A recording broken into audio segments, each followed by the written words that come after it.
Next speaker is giving a presentation on hacking in the age of declining everything. His name is Emerson. Whoop. Oh, there we go. They said it wasn't a good idea to sit on this, and now I know why. Your end of the world is really close. Okay, yeah, here he is. That's right. Hello, everybody. Hello, Berlin. Yeah, you know, give it up for whatever. Okay, I warn you now that, you know, I've had quite a hard Congress so far, and, you know, there's been too much smoking and drinking and smoking and drinking, so I only finished this a little while ago, and it's open to debate sort of what my mental state is right now. I don't know. I blame him, actually, for everything. McFly, I'm looking at you. Okay, is it possible, I don't know, can everyone see this laser pointer? Yes? Yeah.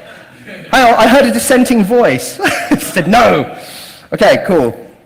So, a little bit about me. You know, who am I to tell you everything you know is wrong? And I missed my name off of this, which probably was an oversight. You know, just in case you didn't know, my name is Emerson Tan. I do all sorts of interesting things. By day, I'm a computer security consultant, which makes me a very, very boring person and not the sort of person you want to bring to parties. Unless it's this kind of party, in which case everything's cool. In my spare time, I volunteer for a little disaster relief agency called Map Action, which takes me to all sorts of God-forsaken places around the world, from where I draw my examples. Hence, the travels of the author being me, obviously. And I do some work for the UN as well, so you know, you can write those down. And I've never really done anything terribly important, and I'm not famous. All right, sorry, you know, like, that's Dan Kaminsky's department. You know, I can't do things like, you know, like stream MP3s over DNS or something, you know, because that would be cool. But no, sadly, I'm not that technically adept. I mean, this is running on Windows, for God's sakes. It's not my computer. Okay, and my background is I started out as an astronomer, and I ended up specializing in looking at other planets in the solar system. And I've kind of kept these other interests, and you know, and that's what's driven me towards the presentation that you're going to see. So, right, I've got to remember now because what I put next. What did I put next? Oh yeah, here we go. The future. This is what. Well, I mean, hands up here who used to watch cartoons on Saturday morning. What were the rest of you doing? Sorry? Okay. So anyway, this is the Jetsons. This is what people in the 60s and 70s maybe thought the future would be like. I'd like to know if anyone has any idea what this thing here is, because, you know, plainly this is what happens when you genetically modify corn a bit too much. You know, I mean, look at it, you know, big. And you can't walk on springs. As you can see, they have a flying car, and the dog looks stoned. I know he's cross-eyed, you know, but he's a robot, so that's okay. And I'm sure this is unsafe, and you know, everyone lives in these houses on stilts. And there's no obesity in the Jetsons, which I don't quite understand, because all they do is sit there and press buttons all day. And you know, and as we all know, if you sit there all day and just press buttons, you turn into a whale. And none of these people are whales. And was anyone here for the porn competition yesterday? Yeah. I mean, like, you know, Jetsons porn. I mean, come on, that's just wrong. So anyway, this is what we thought the future would be like. Hands up anyone here who's got a flying car. Liar! I've seen your car, and it's old. But yeah, I mean, what's quite interesting is that our ideas about what the future would be like are almost inevitably wrong, because you know the Jetsons supposedly lived in the year 2000, and you know they had a flying car and all this kind of stuff. And very often, our ideas about the future are based very often on myths. And let's have a quick examination of what some of those myths that led up to the Jetsons were. You know. So here we go. Some modern myths debunked. Right, hands up here, who would vote for a politician who said, year on year, my policies aim to make you poorer? Anyone here going to vote for that? No. okay, Corey, you're weird. You know, and I know you're only doing that just to get a rise out of me. Something quite interesting is, and I wish I had a bit more time and I wasn't quite so high earlier on, because otherwise I would have made a nice little graphic, and the graphic would have had like planet Earth up here, like a division thing, and an infinity sign, and everyone knows that any finite number divided by infinity is as close to zero as makes no odds. Quoted straight from the Hitchhiker's Guide to the Galaxy. What's interesting is that all our assumptions about the future generally are built on this idea that, you know, growth and progress is, you know, infinitely possible, and if we just push hard enough and have the right technology and the rest of it, we can engineer everything. So I don't know why I'm making a sweeping motion, but you know, you get the idea. You know, like nature goes over here, we'll just take over all this space over here that was previously occupied by polar bears and panda bears and fish and stuff. You know, what we fail, or what we very often fail to take into account, is that most of the natural world actually supports our modern systems, our modern way of life. So really, when we grow, we have to ask ourselves, are we growing at the expense of the rest of everything else on Earth? And I would argue that actually, for all our notions of progress, that's actually predominantly what we do. We actually trade the fixed resources of the Earth, which is this big spherical thing in space, and because we haven't bothered to go out to the rest of the solar system and loot that, you know, there's nothing coming in, and all we're doing really is just recycling stuff. So infinite growth is possible. So, you know, our myths that led up to the Jetsons are, you know, things like infinite growth is possible, but the planet's resources are finite. Now remember what I was saying about finite number, infinity, zero? And technology can fix everything, flying cars apart and the weird genetically modified corn thing. But something very interesting, if you look at the research that goes on into the core technologies that keep our society running, like, for instance, energy and agriculture and things like this, you actually find that the actual pace of progress is actually very slow. The big gains have already been made. The green revolution of the 60s and 70s consisted very much of, like, you know, taking this oil out of the ground and turning it into pesticides and then proceeding to obliterate all the other life that was attempting to eat our stuff. And very effective it was too. You know, I mean, yeah, you know. How many people here are farmers? Okay, how many people here have ever been to a farm? That's Germany. That's very true. That's very true. It's very true. How many people here eat only organic food? Well, this really is German, isn't it? You know, if you give the same lecture in the States here, everyone will go, what? You know, apart from the one guy with Birkenstock sandals and hasn't washed for 6 months, he'd be like, yeah, me, I'm a vegan too. I don't like vegans. So here's something quite interesting. Progress in fundamental earth has been quite slow, and what's interesting, if you went 30 years ago and said to, you know, to your leading fusion scientist, right, how long before we can have fusion power here on Earth and electricity too cheap to meter and you know, flying cars and everything else, and he would have said about 30 years. A good friend of mine works at CERN, and also he is a participant on the ITER project, ITER, the new big fusion experiment. When I asked him the other day, how long before we have a fully working fusion reactor and you know, Star Trek and stuff? And he actually said 30 years. It's a constant. It is a constant. It is a constant. Fusion is always 30 years away. And he was very adamant that, that it would take 30 years because it turns out that in order to build a fully functioning fusion reactor, you need something called tritium, which is an isotope of hydrogen. And it turns out the world's biggest source of tritium is actually US nuclear weapons. And when they asked the US and said, you know, guys, you know, we're building this big experiment, would you like to give us all your tritium? And unsurprisingly, the US actually turned around and said, no, we need those for our bombs. Sorry, get lost. So it'll take about 30 to 40 years to actually make enough tritium to actually make something like this go. So it's coming, honest. Another 30 years, that'll make me 62. Oh dear, never mind. Anyway, So, I'm going to argue that the Earth that our little planet here is in a bit of a mess. And in fact, actually, we've rather screwed up the chance for an organized, well-ordered transition into the new sustainable environment. You know, one filled with tweeting birds and organic farmers, and everyone wears Birkenstocks and doesn't wash for 3 months. Yeah.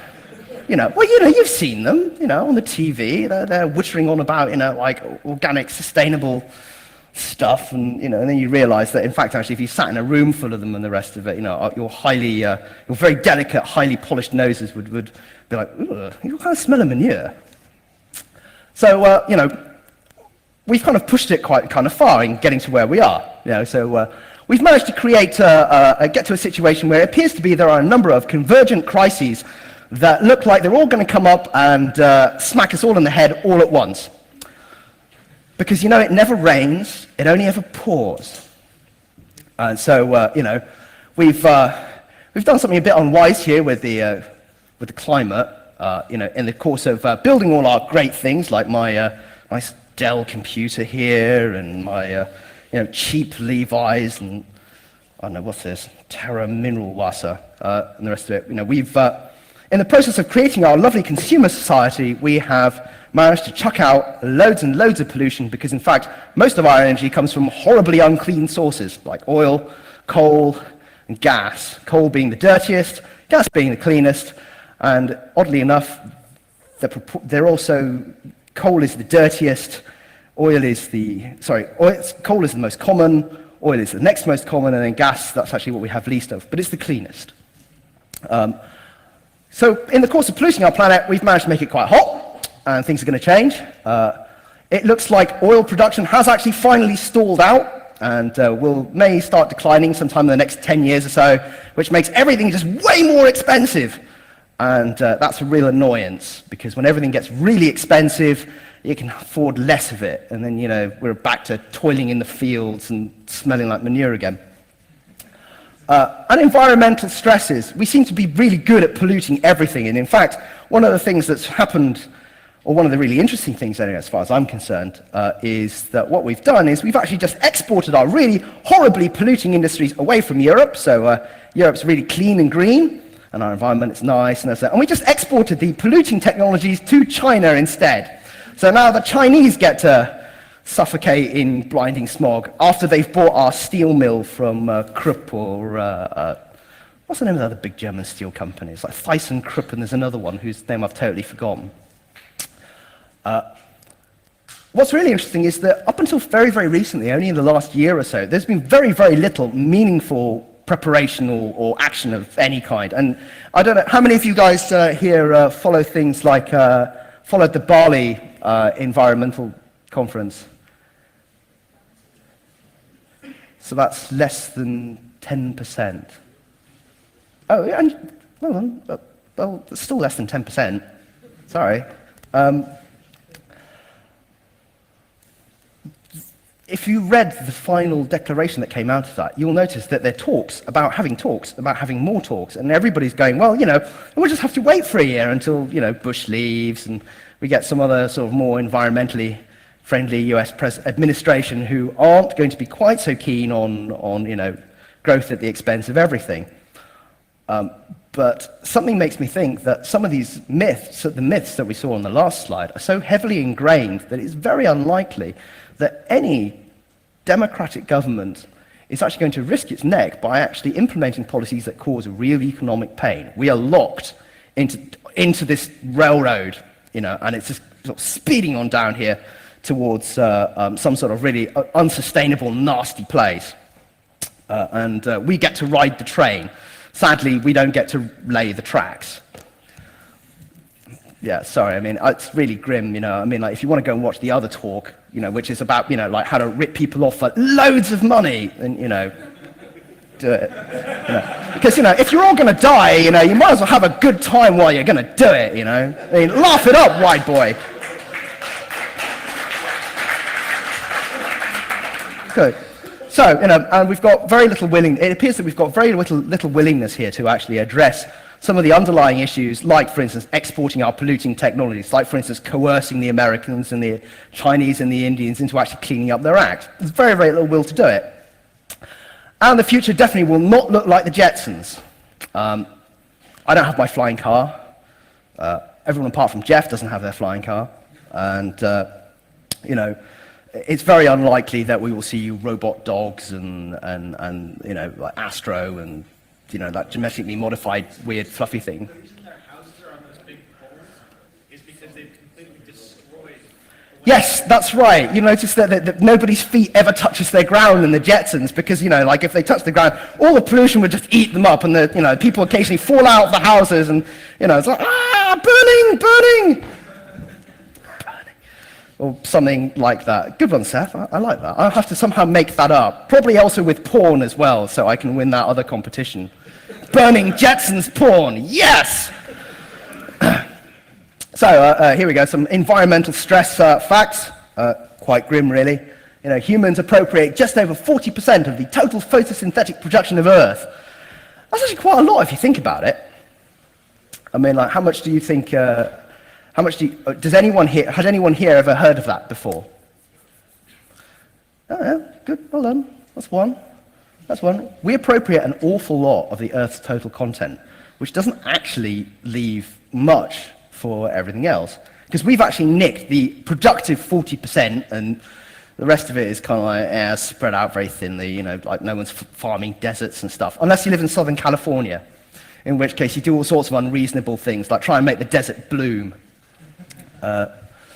There's a mass extinction in progress. Anyone who studies environmental science or indeed zoology or anything like that, it's quite funny actually. You know, I went to a friend of mine who was doing a PhD in zoology, and it's amazing, you know, because she comes out with these incredibly depressing facts, but she's so cheerful. She's like, oh yeah, you know, we just found this lemur, and yeah, we've added it to the already extinct list already, because, you know, like we discovered it, and it had already been stuffed and put in a museum. So we gave it a name, and no one's seen it for the last 20 years. So it's a new species which has already gone extinct before we had a chance to actually give it a name. You know, although that story is not quite as good as my friend who's a paleontologist, and he named a dinosaur after his girlfriend. The moment she found out that he'd named the dinosaur after her, she dumped him. You know.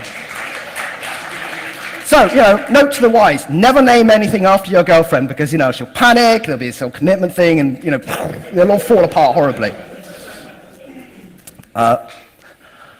So we have a mass extinction in progress. We have species that we actually haven't catalogued or looked at yet, and they're going extinct before we've even found out about them, which, if you think about it, it's actually a pretty sad state of affairs. Most fisheries are approaching collapse. If you what's quite something frightening I found out the other day is that sushi is now popular, more popular in China than in Japan. So, you know, you got 1.6 billion people all eating sushi, you know, and, you know, there are actually fewer tuna than there are people in China, which is, you know, a bit of a disaster because there's not enough to go around. So, I know, and anyone here who likes their fish, you know, like being from London, of course, you know, I like my fish and chips, and, you know, I was quite horrified the other day to discover that fish and chips, the fish from my local fish and chip shop actually was coming from the Pacific because they couldn't actually afford to buy local fish because the fisheries had collapsed. And a funny little Chinese guy behind the counter, and he was trying to insist to me that Alaskan pollock tastes just like cod, everything's cool. And you know, we've managed to pollute pretty much everywhere because pollution doesn't stay in one spot usually. You know, you sort of like throw it in the ocean or, you know, belch it into the air, and eventually it won't spread everywhere. If you go to the Pacific, there is a big area in the middle of the Pacific which is a gyre, so you know, a big circular current, and all the plastic crap that's been thrown out of Southeast Asia and the west coast of the US has all wound up in this place, and it's like an area that's, it's like, you know, like bigger than like Texas, you know, which is just basically just full of plastic bags and stuff, and it's just it's quite grim, you know. And you get toxic compounds that actually build up in all your top predators. So, for instance, you know, there you are, and you want to chow down on your polar bear. I really wouldn't advise that because they're very, very full of toxic chemicals. And you get things like hermaphrodite bears, which sadly the internet does not have a picture of a hermaphrodite polar bear. Otherwise, I'd show you one. But I have been assured by people that such things do exist, and mostly they're down to too many contraceptive pill chemicals winding up in the food chain. And of course, pregnant polar bear chows down on the seals full of PCBs and estrogen analogs, and eventually that builds up in the mother's bloodstream, and after a while you end up with bi-curious polar bears with too many sets of organs, and it's kind of weird and wrong. Let's not do that. And as top predators, you should be happy to know, hands up who has a young child? Hands up who's got a young breastfeeding child? Anyone? Oh, you do, yeah. Interesting fact, human breast milk actually contains now more toxic chemicals in it than cow milk. So, but breast is still best, so don't worry about it, okay? But that's just an example of how the food chain concentrates toxic compounds into top predators, and actually the health of top predators is actually a very good indication of how healthy the rest of the ecosystem is. So, for instance, if you start seeing things like, malformed polar bears and, tigers that are unable to reproduce, and peregrine falcons who produce eggs without shells and the rest of it, you can pretty much guarantee that the rest of the ecosystem underneath it is starting to look increasingly unhealthy. And we're starting to see a lot of this. So if you go to some places in China, some places in India, certainly marine mammals and the like, you start to see a lot of this kind of damage. And there's good indication that it's reaching a level now where some of these ecosystems are on the verge of failure, and I'll talk about that in just a second here. So, where are we? Oh no. Biofuels, yeah, there we go. Mass extinction in progress, yeah, there we go. Right. Okay, resource extraction. So, we are really busy here ripping oil and gas and things like this out of the ground. And how many people here have ever heard of a term called peak oil? Some of you. Yeah, there we go. Wow. That's lots here. Okay, very good. How many of that is listening to me making you all very, very depressed? I think that's probably Julian. Yeah, see. Oh, bloody hell. Sorry, man, I've wrecked your show, You can go now. You've heard the rest of the talk probably before. Yeah, don't even hang around here. Go downstairs. Get high. It's good. So anyway, here we have a quick graph from the US Energy Information Administration, which shows the oil production from the United States. And you can see that it has a sort of like bell-shaped curve here. And this bit here is a discovery in Alaska of Alaskan North Slope oil, which put off the final net production peak off a little bit to the year I can't see that actually, 1988 or something. What's interesting is that if you look at the resource extraction curve for any given resource, they all have the same sort of bell-shaped curve. And what's on this side of the curve here, you just drill a hole and oil just sort of gushes out of the ground, and everyone gets coated in black stuff, and and wells blow out and people get killed, and it's and oil executives get even big and fat, and you end up with people like J.D. Rockefeller and indeed people like Dick Cheney. You reach this peak, which is the peak of production. That's the fastest you can ever rip it out of the ground, and then afterwards you get to the second half of the resource, which is much harder to extract, and it becomes much more costly. So because obviously at this point, there's no more pressure in the reservoir, so you actually have to dig the stuff out or pump it out, which becomes much more expensive and becomes a real pain in the ass. The global peak of production is probably, some people estimate that it's gone, 2005. And other people, other well-respected research groups, oops, that's the wrong way, there we go, seem to think that it may be pushed off a little bit, due to new discoveries and the like. The most oil and gas that ever was discovered in 1 year was in 1969. And globally, the oil and gas companies went on this huge, massive surveying boom. So they went out and surveyed the whole planet, and they found the most oil and gas in 1969. All the basins where you might find oil and gas have been identified. Now, increasingly, oil and gas companies are now starting to look in places which were either technically unfeasible or economically unfeasible. So, they're doing things like digging up the Canadian tar sands, and the Canadian tar sands are they're basically the stuff you build roads out of, right? And what they do is they dig it up, take all the water out of the Athabasca River, then burn a third of Canada's natural gas output to actually boil the tar out of the sand, and then upgrade the tar to oil that will actually flow, and then ship it off. And if anyone here has been paying attention to the price of oil, you'll notice that it's gone up from, it started out the year at something like, just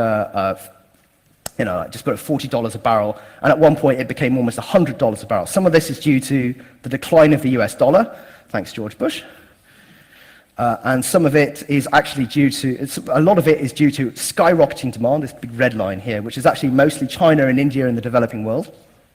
And some of it is actually because the actual net amount of production has actually started to fall a little bit. And OPEC says every year, we will boost production, but they never actually release the data to back up those assumptions. So the rest of the world is left guessing. And in fact, rather strangely, round about in the sort of early 80s, when OPEC decided to tie the production quota to the amount of stated reserves, everybody's reserves suddenly sort of like tripled overnight. Because obviously, you want to pump the oil and the gas as fast as you can because you need to pay to have your arms cast in solid gold with big swords and stuff, and you need to make giant, statues of yourself that always face the sun doing this. Sun never sets. Don't laugh. People actually do this stuff. If you ever go to, I think it's Uzbekistan, Turkmenistan. I was like, Turkmenbashi. Thanks, Julian. If you go to the capital of Turkmenistan, there is a huge statue of President Nazarbayev. And the first thing they did when they discovered oil and gas in Turkmenistan was that he went and spent all the money that the companies gave him for the oil and gas to build a giant gold-plated statue of himself. And it's got a clock on the bottom, and it rotates, so it always faces the sun. So the Turkmens always know who the boss is, and also know who to thank for the wealth that they're experiencing, because he's turning around like this, gesturing to the sun, never sets on him. Right, sorry, you're not laughing, I'm not doing my job right. So demand seems to grow relentlessly because everyone wants to live like actually more specifically, they want to live like him. Yeah, that's you, Seth, and rest of my American chums. Most of the developing, if you go to the developing world, rather interestingly, they all have this idea that they want to emulate the American way of life. And if you go to Shanghai, central Shanghai actually banned bicycles in favor of cars, because apparently bicycles are unsightly.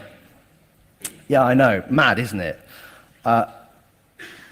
And it seems that many developing countries just seem absolutely hell-bent on creating societies that look like the US, and to a lesser extent maybe Europe. And there's this great drive, and everybody's on board because you get exposed to the media, and everybody wants a Ferrari and an apartment, 2 cars, and washing machines and all the rest of this crap that goes with it, right?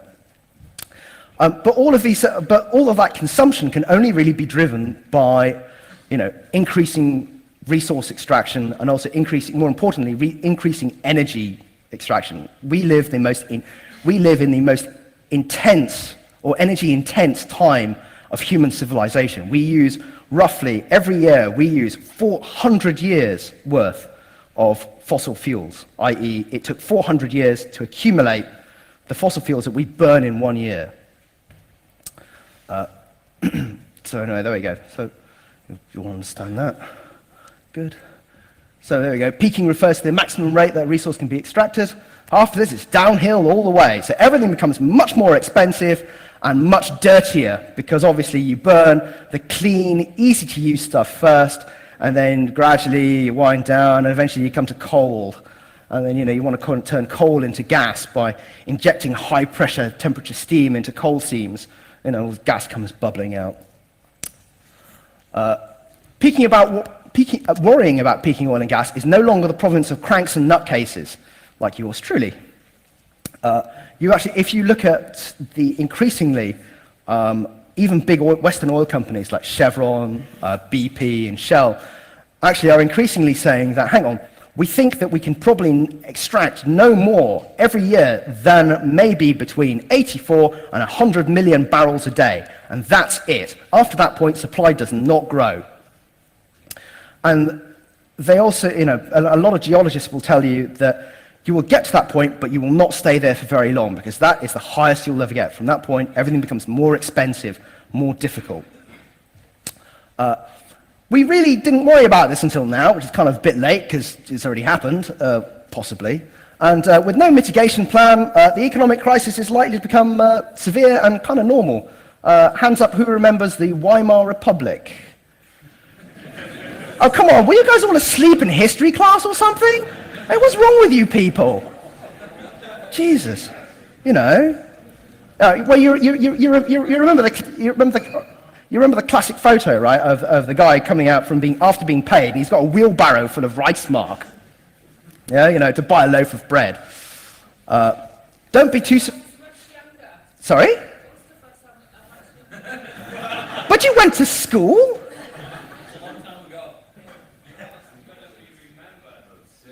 Okay, good point. Who was taught about the Weimar Republic at school? Yeah, there we go. God. I forget, I'm talking to a nerdy audience. You want everything in nice binary, ones and zeros, like there's no ambiguity here. Right, okay, where was I? You've made me lose my train of thought. I just need to think about this a minute. There we go. Yeah, I remember now.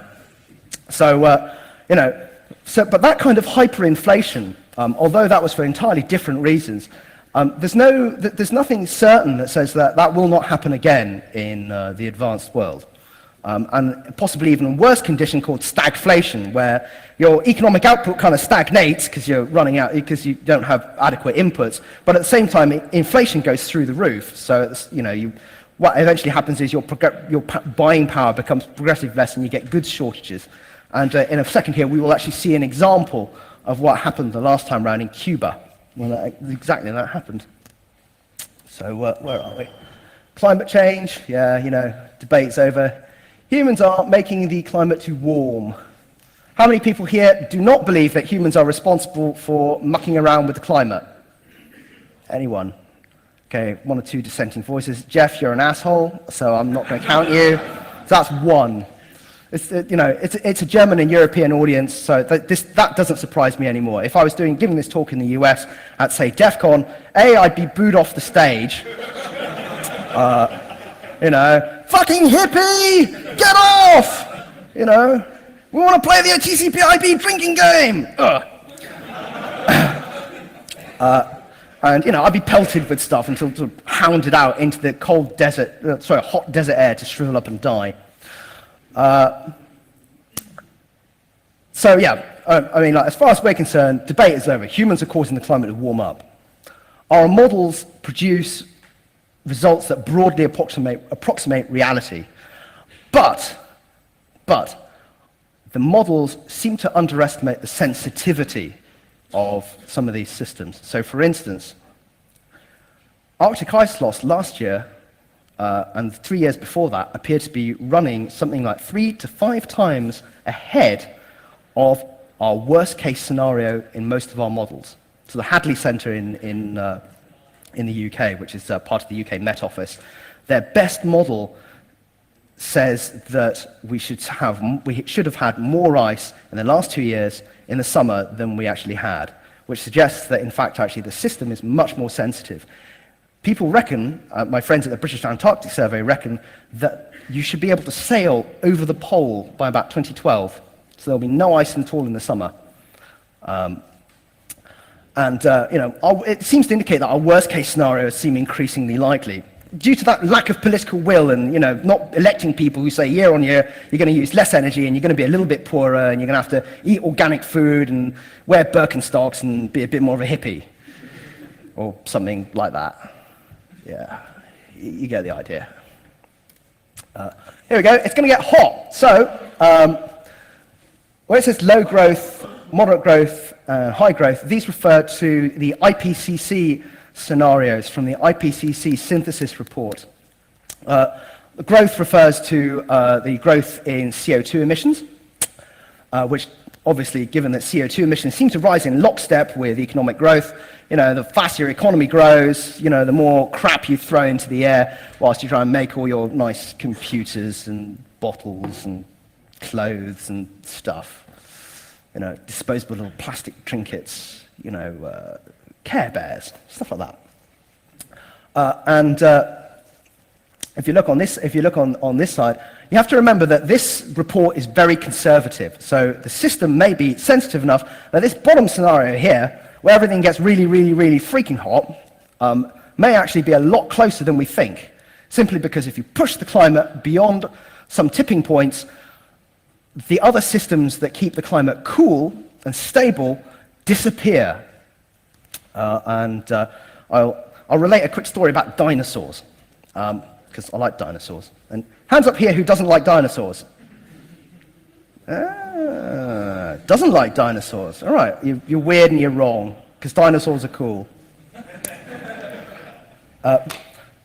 Most of the oil and gas was formed in two periods, in the late Jurassic and the mid-Cretaceous. How many people know what I just said made any sense? Jurassic, Cretaceous. All right, who's seen Jurassic Park? Yeah, there you go. Right, remember Jurassic Park. Okay, keep in mind Jurassic Park for a minute. No, keep in mind Jurassic Park. Okay, so these two periods when most of your oil and gas comes from, Jurassic Park, are some of the hottest periods in Earth's history. They are, in fact, actually super greenhouse worlds. One of the reasons that the dinosaurs even became even possible was simply because the world was very warm, very wet, and was covered pretty much top to bottom. Like the configuration of the continents was different, right? But you had big land masses where, in areas where it's got an awful lot of rainfall, and you know everything was kind of wet and very lush, and so you saw these enormous giants grow. Quite interestingly, the big sauropod dinosaurs, you know, your Diplodocus and Brachiosaurus and the rest of it, had enormous bodies. And part of the reason they needed enormous bodies is because they have huge guts, because the plant food that they were eating was of such low quality, but grew very, very fast, that they needed those huge bodies and huge guts to actually digest the food. Sorry? Okay, sorry, I either hallucinate, I think I probably hallucinated someone talking back to me there. It happens, especially at Congress. So, you know, you have these giant herbivores, and then in order to eat the giant herbivores, you have giant carnivores, and everything just gets progressively bigger and bigger and bigger. We're mammals, so we're warm-blooded. The dinosaurs were sort of like semi-cold-blooded, especially the sauropods, which were almost certainly cold-blooded. We are poorly adapted to a really, really hot planet, and most of the life on Earth is really poorly adapted to a really hot planet.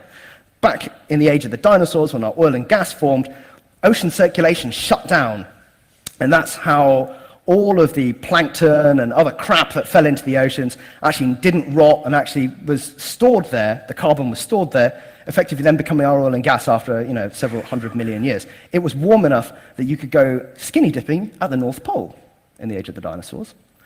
And if you couldn't go swimming in where the current latitude of the Bahamas, because it was too hot, you'd have actually scalded yourself if you'd gone for a swim, because it was like 38 to 45 degrees at the equator. That was the temperature of the sea. So it's kind of warm. Who finds that in the least bit shocking? Yeah, some. Okay. So, interestingly enough, those periods also had the highest carbon dioxide concentrations of any periods in Earth history. So, it seems to be that you need a super greenhouse with lots of carbon dioxide to start the super greenhouse, and then the ocean circulation shuts down, and that stores then the carbon, thus ice reforms at the pole, ocean circulation starts again, everything cools down. And the Earth actually, through time, has been on this kind of seesaw like this. So, okay. Hello, Brave New World. Here is a model of precipitation. This is from a medium case model. So you can see that Western Europe here, it gets drier, so less rain for all of us. And I don't know, who likes wine? Who's a wine drinker? Yeah, good. It probably means that actually your wine will probably actually, from here in Germany, will probably actually get a little bit better, and the terroir will be a bit better, because obviously as it dries out, the vines put their roots down further, and they pick up more mineral nutrients from the rocks, and so the vine, the grapes take on a much more specific character. So you get lots of good harvests, very good vintages, and then everything will kind of dry up, and then the vines will die, and you're kind of fucked. Sorry, I just thought I had to throw that in there. As you can see, the Sahara gets even drier still, and those marginal bits of the Sahara, those marginal bits here above, hello, where is it? There you go. Above the current Sahara get even drier still, so the Sahara starts to move north. There's actually a very good model which seems to indicate that the Sahara might actually even jump the Mediterranean. And all those big forest fires that you see in Spain and Portugal are the first step in desertification. So the forests burn off, there's not enough rain to support new forests, and then it becomes scrubland, and then from scrubland, eventually there's not enough water, not enough rain, and eventually you come to desert. And there are a number of models actually converge on this outcome, where in fact the southern bit of Europe starts to become much more like North Africa. Speed it up, okay. So anyway, so there we go. It's bad, So, here we go, some consequences, mass extinctions, keystone species go, reduced human capacity, carrying capacity, this is interesting. Climate disasters are rising, so I get a lot more calls in my time, which as a contractor means I earn much less money, because I keep on having to run off to disasters around the world, which really pisses me off. Actually, I enjoy it, really, otherwise I wouldn't do it. More flooding, fires, and drought, and lots more little disasters, lots more little crises. What am I doing for time? Right. And here's something interesting. We are living in the most integrated period in human history. For instance, virtually none of the bits in my Dell were made here in Europe. Virtually all of them were made in the Far East. We're totally dependent on global trade. Any kind of disruption to global trade, and we are royally screwed. To give you an example, here's an example from a few years ago. I was working for a big consultancy company. I used to work for Arthur Andersen, and one of our clients was Cisco. And this guy from Cisco related to me a story where he had container loads of components coming from the Far East, coming to his plant, coming to an assembly plant, I think it was in Mexico or something. And one day, one of these ships sank. And it turned out that they had to shut down switch production for 2 weeks, because it turns out that Cisco only ever kept 3 days' worth of parts, of some parts, in inventory.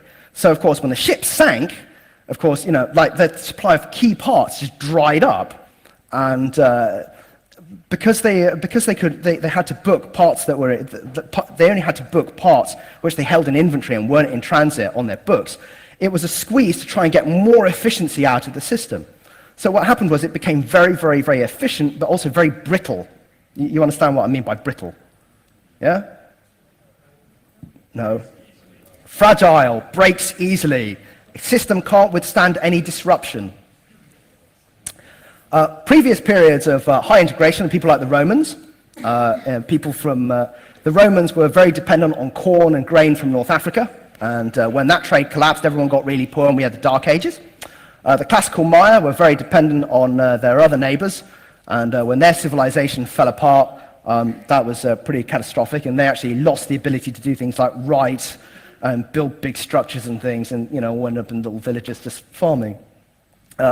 We've gone so much further up here. If there's any kind of fall, we've got a long way to go. New Dark Ages? Maybe. Probably not, but the world that we're looking towards may be significantly poorer and much meaner than we anticipated. So it's definitely not like the Jetsons. Definitely not like the Jetsons. So here's a quick worked example. Cuba. Cuba in the early 90s. Soviet Union collapses. Cuba's almost totally dependent on Soviet imports because of the US embargo. US embargo, basically you can't do any trade with Cuba or you can't trade with the US. No one's crazy enough to piss off the US unless you're Hugo Chavez, and who actually enjoys it. And so as a result, Cuban society pretty much had its lifeline from the outside world cut off almost instantaneously. Oil imports fell by about 90%, fertilizers, other agricultural fell by 80%. They lost 50% of their wheat imports overnight. And, and basically all their development kind of screeched to a halt. And it kind of approximates, a lot of people think that this approximates the kind of trade slowdown and retrenchment as you get when oil prices go through the roof and all of a sudden you can't afford to ship stuff for places. Here we go. So they implemented wartime rationing. Everyone got a lot fitter and healthier, so obesity in Cuba is now kind of unheard of. There are also there are geeks though still in Cuba, you'd be happy to know. They're just a lot fitter. Petroleum became pretty much unavailable, so people would queue up along the side of the road waiting for a government truck to come by, and they actually instituted a law where you actually had to stop and give people lifts, which is a great place to hitchhike. Heavy industry and technology imports pretty much stopped, and healthcare went from treating people who were ill to preventing people becoming ill because they could no longer afford the real sort of like really advanced acute care which Cuba had been famed for providing beforehand. They had a crash conversion to organic agriculture. Everyone now has a vegetable garden, and you basically go to work, do your thing, come home, and dig your potatoes or whatever.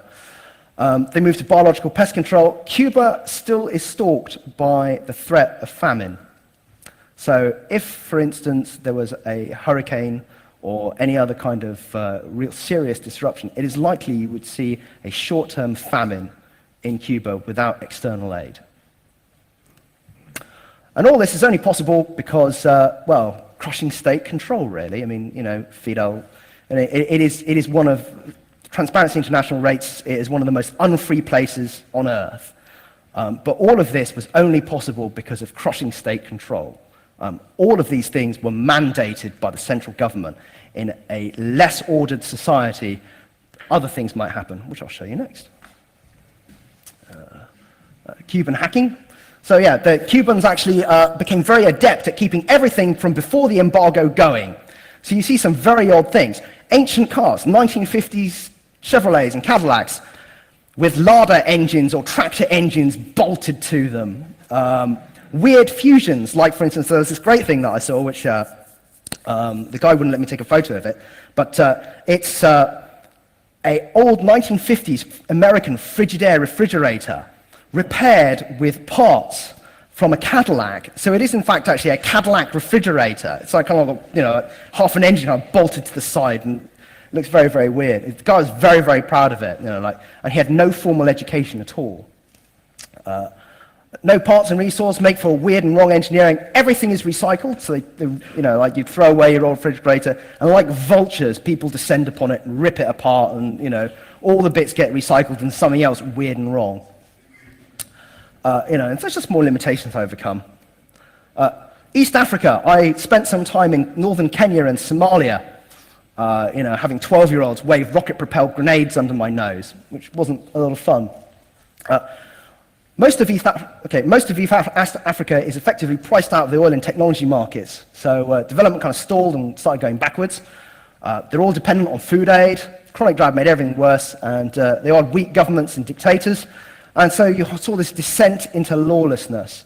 So, you get warlords, gangs, militias, and other crazy stuff. But you also still see some very enterprising hackers.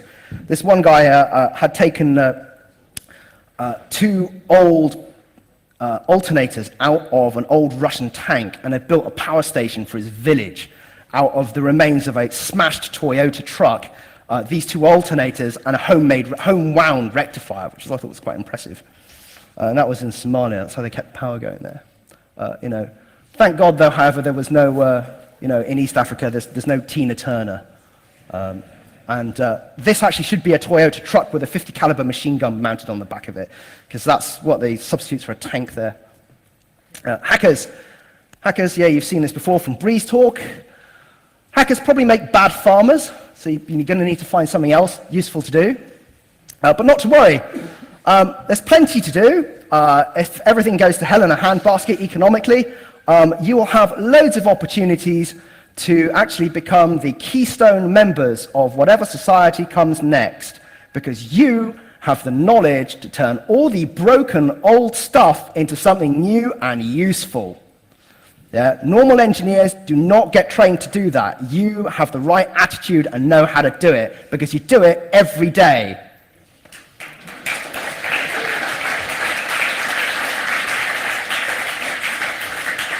So we're going to have to learn to do more with less, which is great, really, because as everybody knows, you can still get a really old shit computer to do something very cool with just some interesting software. Is that not true? Yeah, see? Linux still works on my old 386 at home. It's great, sort of. As we all know from our previous definition of hackers, hackers love overcoming limitations. Well, I can't think of any other. This is the ultimate sort of limitation circumvention exercise. World is fucked. Make it go.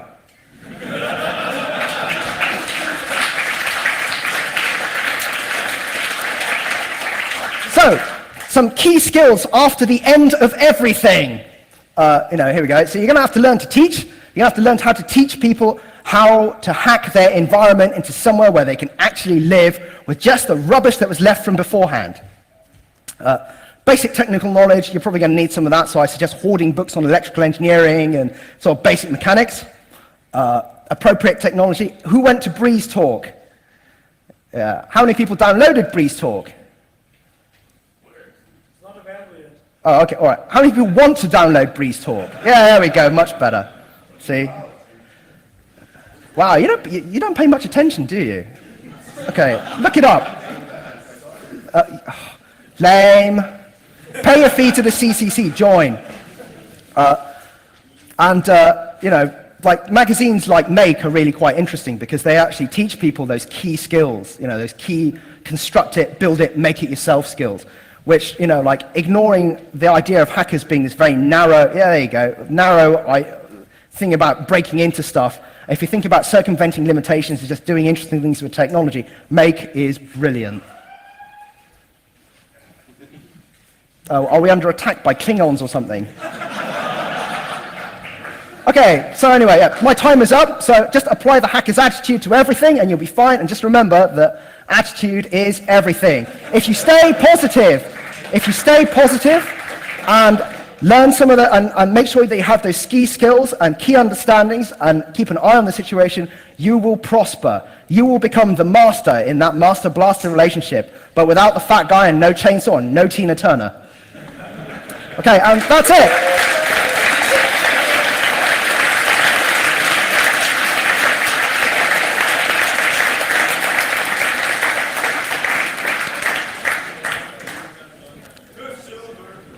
Hey? I don't. Do we have any time for any questions? Yeah, we do. Okay. The rest of you just leave quietly.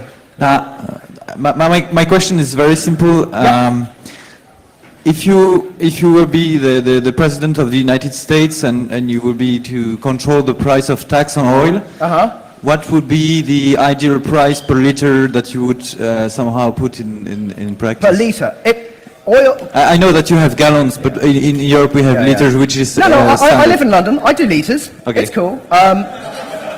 You would probably have to make gasoline as expensive as coffee, like Starbucks coffee, before you actually start to see a real impact on people's driving habits. So you're looking at UK prices. So over maybe $2 or $3 a liter for gasoline before you started to see a really significant impact on the driving habits.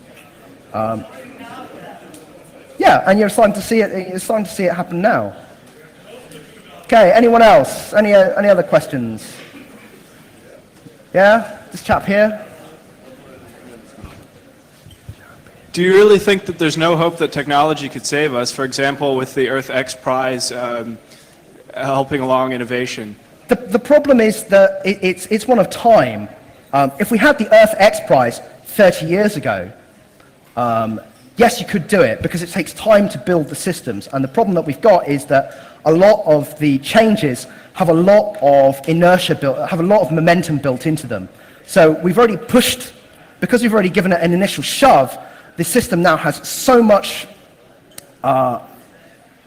momentum behind it that even if we started on a crash mitigation program now, the odds are pretty good that even by the time we built it and put it in place, we would then need to wait for another century or more before we actually started to see some of those effects. So what we're really looking at now is a scenario where we have to adapt to the changes that are already in train. You know, Earth X Prize and the rest of it all notwithstanding, simply because the system has already got so much inertia that we've already started moving it, and it's already started, and there's nothing you can do to actually push it back. Does that answer your question to some extent? It might be possible to trap carbon dioxide. Yeah, and that's very, very true. But again, you know, you have to remember that you're looking at multiple decades to build the systems, and those changes may already have happened within those decades as you were building it. You'd have had to build it in advance, and that's what I'm getting at. So yes, this gentleman here. What's the effect of the? I know that I had a teacher at university who is a member of the IPCC. Yep. And he told me that basically the whole issue is about those 20 years when you released CO2 in the atmosphere. The effect of thermal effect on the atmosphere is only happening 20 years later. Yeah, that's right. So basically the heating, the climate change that we are having somehow now is the effect of the gas that was emitted 20 years ago. Yeah, well, one of the really interesting things is that the hotter it gets, the less able the biosphere is to soak up the CO2 that we subsequently produce, because obviously as the concentration of CO2 goes up, it gets warmer, photosynthesis becomes less efficient at higher temperatures, and plants actually soak up less CO2 in a high CO2 environment. They always kind of maintain the same rate of growth. One of the reasons that the dinosaurs may have had to have such huge bodies is because the quality of the plant material they were eating, it grew really, really quickly, but it was very low quality, simply because it was existing in this high temperature, high CO2 regime. You see a lot of ferns and things which have virtually no nutritional value at all. And what all we're doing is quite literally pushing the world back to the same conditions that actually formed the oil and the gas in the first place. So, we're just speeding up the whole cycle. Every time you drive around in your car, all you're doing actually is you're driving a very, very little volcano. It's spewing out carbon dioxide and other stuff, which actually originally came out of the earth in the first place. Does that answer your question? Is that a good explanation? Okay, anyone else? Anyone want to throw random abuse? Oh, there we go. Yeah, hi. There is a theory that the theory of peak oil has actually been invented by the oil companies themselves in order to keep the price high. Could you speak to that? Like some of the things I've heard mentioned is that there's the reserve in Iraq, say, that has been untapped now for 20 years. There's Iran, which has really not reached their peak yet, then the oil fields in Russia, and then, say, the polar north. Okay, we'll address those one at a time. Okay. Iraq. Yes, it is true that Iraq's reserves have not been tapped for the last 20 years. However, that being said, if you bring that stuff on stream, all you do is actually you just push the peak back, because you see these resource extraction peaks in pretty much everything. And I used to be, I did a lot of geology earlier on, and I definitely think it's true. And if you talk to anyone in the petroleum geology department at my own university, they would pretty much all agree with me that, in fact, actually, it's on a finite curve. The Earth simply just doesn't make oil and gas at the same rate that we burn it. Iran actually peaked out in 1978. And what the Iranians have actually started doing is the Iranians went on this crash program of actually re-injecting water and gas back into their reservoirs to keep them pressurized. They're now actually having real problems because they've reached kind of the limit of where they can go. One of the reasons why there are some Middle Eastern observers think that the Iranians are actually building nuclear plants, not necessarily to go for the bomb, but because quite simply they can no longer afford to actually burn oil and gas to produce electricity. So what they want to do is they want to export the oil and gas for pots of money. Because the stuff's running out, they need the money now. And they've got no other resources, they've got no coal or anything, and the only thing they can think of actually to maintain that same base load is actually to build nuclear power plants. The reason that Russia's production is still going up is because after the Soviet Union collapsed, everybody stopped maintaining everything. And basically their oil production just shut down. But all you're seeing is actually now they're rebuilding the fields and it will come back again. And what you see is actually a twin peak curve. So it goes up, comes down, goes up again, will peak again at some point, probably in the next 5 or 6 years, and then start going down again. Yeah, I mean, you can talk to some of the oil executives and the like, but the brutal fact of the matter is it takes 400, we're burning 400 years worth of ancient sunlight every year. And, there's no oil being generated anymore really at any kind of appreciable kind of pace. So, it is going to peak at some point. If there's more oil and gas found, that just pushes the peak off into a bit further into the future. And that's it. Okay, does that answer your question? Yeah, okay, very good. Next? Yeah. The humans managed to stop their evolution a while ago, I think. Sorry? The humans stopped their own evolution of the human body. We don't go that much more or something. What kind of impact this have if you look back in history to the example where it was that hot? Okay, let me have a quick think about that because that's... Yeah, humans haven't been around for very long. The great thing about humans is that we've kind of replaced evolution with technology. So we kind of like, we don't change to fit the environment, we change the environment to fit us. That's why we have things like air conditioning, and fields and farmhouses and cities and things like this. Sorry?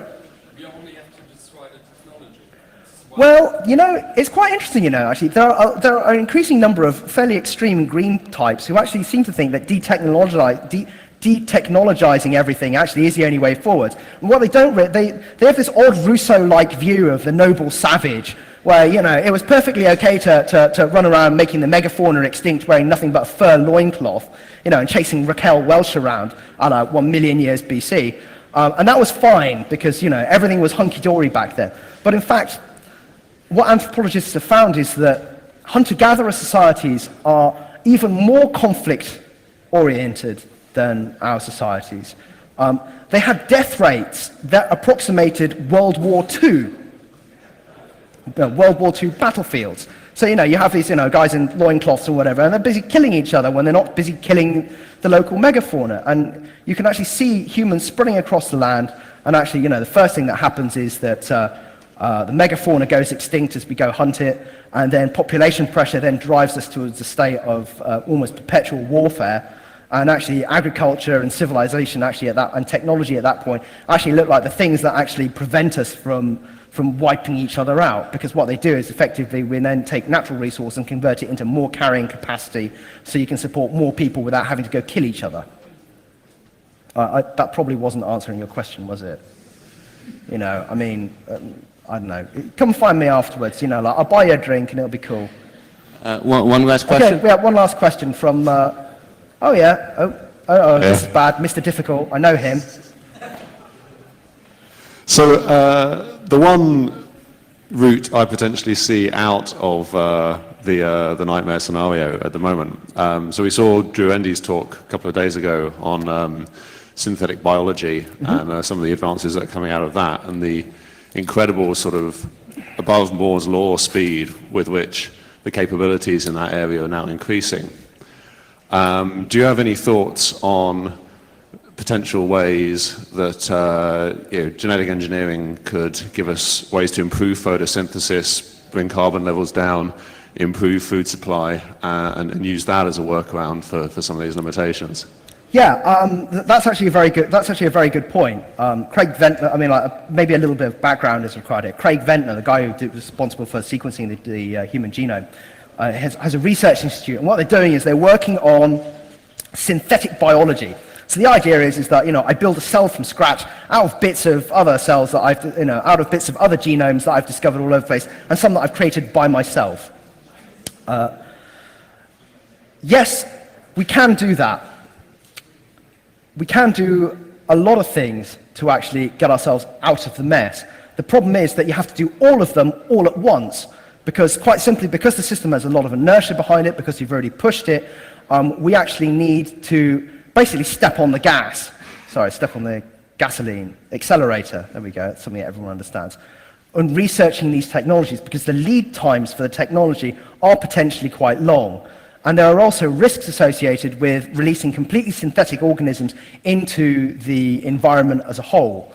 One of the problems is quite simply overcoming people's natural squeamishness about massive re-engineering of everything, because that's essentially what you're talking about. You know, you're talking about actually releasing completely synthetic organisms into the wider world, because you can't have the effects of scale that you need to actually counteract these sorts of, not the cat, counteract the kind of, damn it, hang on, counteract the kind of, there we go, counteract this stuff. In order to counteract it, you're talking about massive engineering, and that sort of synthetic biology means that you actually have to implement it on a global level. So A, you've got to simulate it, B, you've got to be absolutely sure that it works, and C, you've got to be absolutely sure that it's not going to displace something else in the ecosystem. One of our real problems is that we're really bad at modeling all of this stuff. So, you know, you could potentially release it and then have all sorts of weird unintended consequences. One of the things you need to be absolutely sure of is that your solution does not create a worse problem than the original one. You know, but I think you should do everything, anything you can do, like more efficient, everything from more efficient lights, don't fly so much, you know, support your local community, you know, don't buy so much cheap rubbish, you know, tell your friends and family not to give you cheap plastic trinkets for Christmas. Anything you can do like that is worth doing. Yes, man with the Mohican. It's all these techno fixes like high-yield gene-engineered agriculture and all Yes. that are very, very, very energy intensive. Yes, they are, horribly And so. with peak oil and peak gas and everything coming along, do you think that might actually be a solution even if we get on this crash program to engineer everything? Because if you have no energy, you're not going to be running your high-yield farm.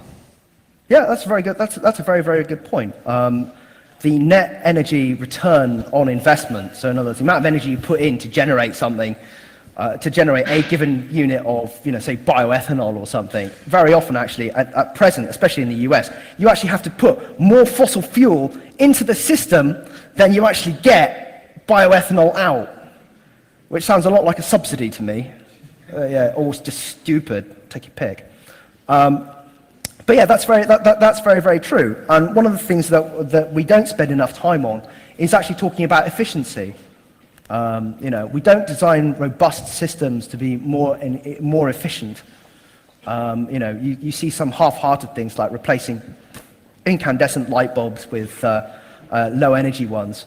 But you know, a lot of it is tokenism, is real tokenism.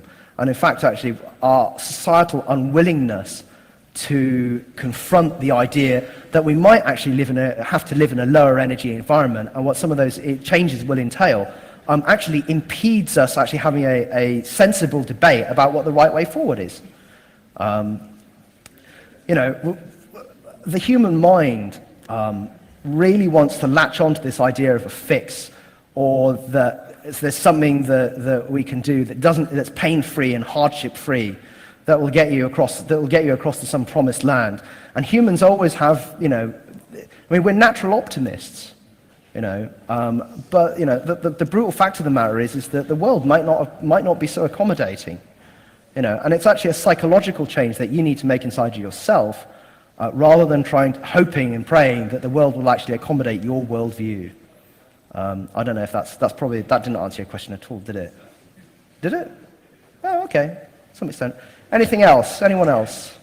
Oh yeah, Mr. Keane over there. Hang on a minute. I've been told that we have to kill it there because Rob's waving and stuff. But you can, if you want to come and talk to me later, then that's cool too. I'll be in the smoking lounge, getting stoned now because I can. So thank you very much.